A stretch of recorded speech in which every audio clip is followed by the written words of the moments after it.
قال فما خطبكم أيها المرسلون قالوا إنا أرسلنا إلى قوم مجرمين لنرسل عليهم حجارة من طين مسومة عند ربك للمسرفين فأخرجنا من كان فيها من المؤمنين فما وجدنا فيها غير بيت من المسلمين وتركنا فيها آية للذين يخافون العذاب الأليم وفي موسى إذ أرسلناه إلى فرعون بسلطان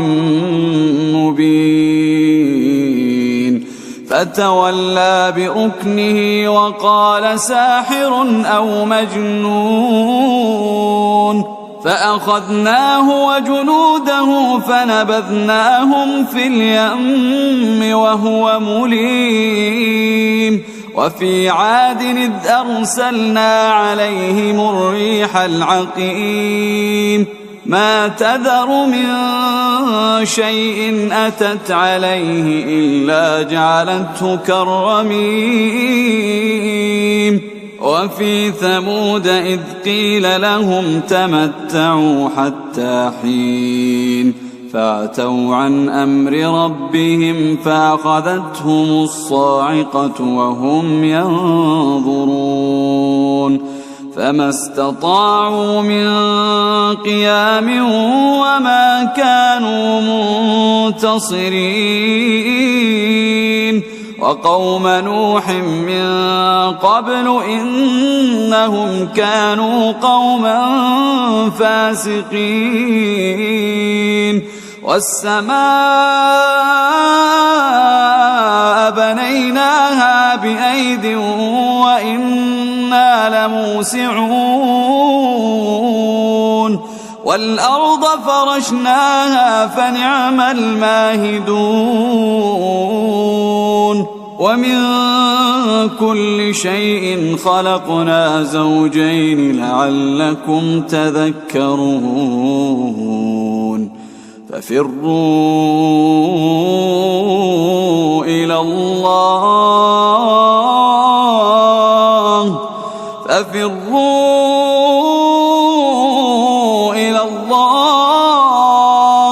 إني لكم منه نذير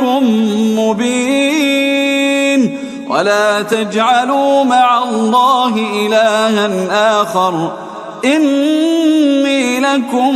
منه نذير مبين كذلك ما أتى الذين من قبلهم من رسول إلا قالوا ساحر أو مجنون أتواصوا به بل هم قوم طاغون فتول عنهم فما أنت بملوم وذكر فإن الذكرى تنفع المؤمنين وما خلقت الجن والإنس إلا ليعبدون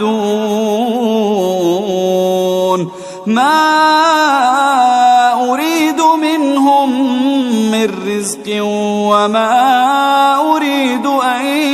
يطعمون إن الله هو الرزاق ذو القوة المتين فإن للذين ظلموا ذنوبا مثل ذنوب أصحابهم فلا يستعجلون فويل للذين كفروا من يومهم الذي يوعدون.